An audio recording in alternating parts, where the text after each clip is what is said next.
উনার বাবা ছিলেন হেমন্ত শিরোডকর এবং উনার আজকের দিনে 22 জানুয়ারি 1972 সালে মুম্বাইয়ের এক মারাঠি পরিবারে জন্মগ্রহণ করেন একজন প্রাক্তন ভারতীয় অভিনেত্রী, প্রযোজক এবং মডেল, যিনি মূলত বলিউড চলচ্চিত্র এবং পরবর্তীতে তেলেগু চলচ্চিত্রে কাজের জন্য পরিচিত। তিনি 1993 সালে ফেমিনা মিস ইন্ডিয়া খিতাবও জিতেছিলেন।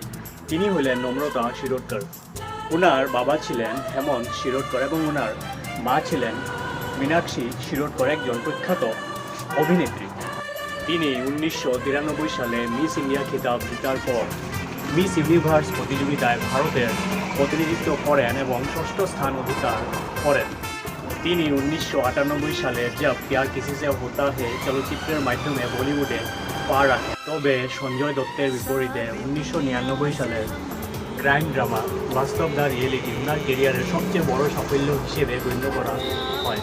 তিনি 2000 সালে পুকার চলচ্চিত্রে অভিনয়ের জন্য আইফা সেরা পার্শ্ব অভিনেত্রী হিসেবে মনোনীত হন।